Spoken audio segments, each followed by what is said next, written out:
اسی ٹائم آپ کے والد کا انتقال ہو چکا تھا. تو بہت سی عورتیں آئیں مکے میں بچے لینے کے لیے.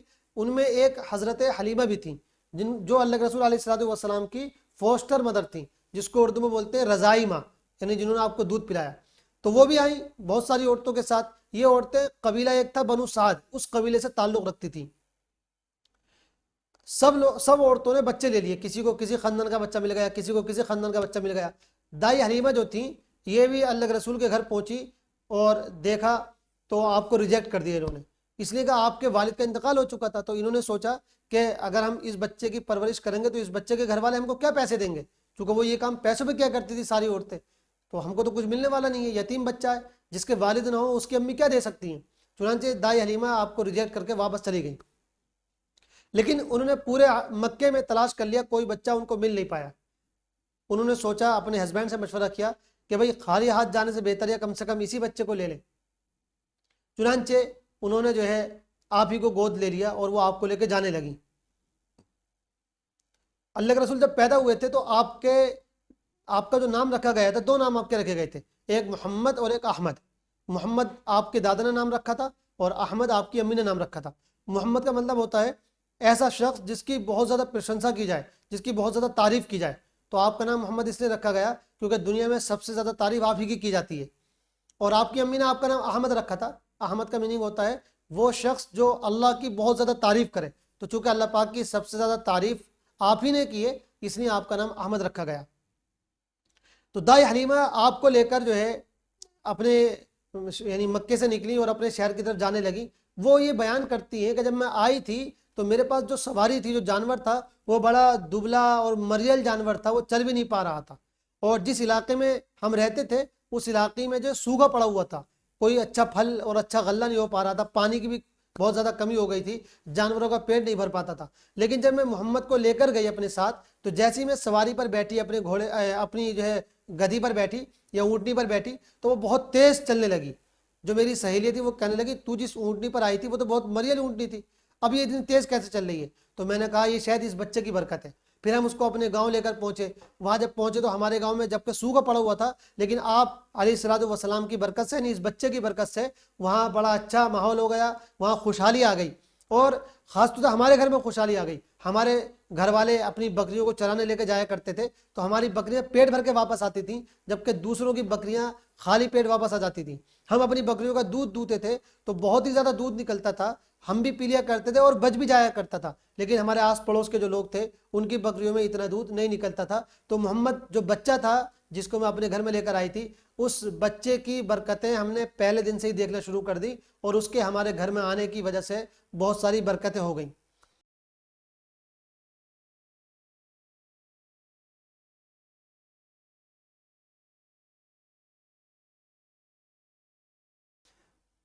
تو حضرت محمد جو ہے دائی حلیمہ کے گھر پلنے لگے, بڑے ہونے لگے. پھر یہ ہوا کہ 4-5 سال کی آپ کی ایج تھی, تو ایک ایسا انسیڈنٹ ہوا جس سے تھوڑا سا دائی حلیمہ گھبرا گئی. ہوا یہ کہ آپ اپنے چھوٹے چھوٹے بچوں کے ساتھ کھیل رہے تھے, ایک فرشتہ آیا اور فرشتے نے آپ کے سینے کو چاک کر کے اس میں دل آپ کا نکالا. یعنی آپ یہ کہہ سکتے ہیں کہ آپریشن کیا ہارٹ کا, اور دل نکالنے کے بعد جو ہے, ہارٹ نکالنے کے بعد جو ہے اس کی دھلائی کی, صفائی کی. کس چیز سے دھلائی کی؟ جو آب زمزم ہے, زمزم جو کنواں, اس کا جو پانی تھا, اس پانی سے آپ کے دل کو صاف کیا گیا. اصل میں بات یہ ہے کہ ہر انسان کے دل میں اچھائی کا جذبہ بھی ہوتا ہے, برائی کا جذبہ بھی ہوتا ہے, اسی لیے انسان اچھائی بھی کرتا ہے, برائی بھی کرتا ہے. ہر انسان کے دل میں یہ بات رکھی گئی ہے. لیکن جو نبی ہوتا ہے اس کے دل کو اللہ پاک اور صاف کر دیتے ہیں تاکہ وہ برائی کی طرف بالکل نہ جا سکے, اس سے کوئی برائی نہ ہو سکے. تو اس لیے آپ کے دل میں جو برائی کی جو چیزیں تھیں ان کو پاک صاف کر دیا گیا, ان کو دھو دیا گیا, آب زمزم سے دھویا گیا. اور جن بچوں نے, جو آپ کے گھر کے بچے تھے, انہوں نے جب یہ دیکھا کہ ایک فرشتے نے آپ کو لٹا رکھا ہے اور وہ آپ کے ساتھ ایسا کر رہا ہے, تو وہ گھبرا کر امی کے پاس واپس آئے اور دائی حلیمہ کو بتایا کہ ایسا ایسا ہو گیا. دائی حلیمہ فوراً بھاگ کے گئیں. جب تک وہ پہنچی تو یہ پورا معاملہ ہو چکا تھا, فرشتے جا چکے تھے. انہوں نے آپ کو دیکھا تو بالکل وہ آپ صحیح سالم تھے, آپ کو کچھ لگا ہی نہیں, سینے پہ بھی دیکھا تو کوئی نشان نہیں تھا. تو یہ ایک ایسی سرجری کی گئی تھی, ہم کہہ سکتے ہیں, جو اللہ پاک نے فرشتوں کے ذریعے کروائی تھی, جس کا کوئی نشان باقی نہیں بچا تھا. خیر وہ تھوڑا سا گھبرا گئیں. یہ جو واقعہ ہوا یہ اس ٹائم ہوا جب آپ علیہ الصلوۃ والسلام کی جو ایج تھی وہ 4 یا 5 سال کی تھی, جو ہم نے یہاں پہ لکھ رکھا پیوریفائنگ آف ہارٹ,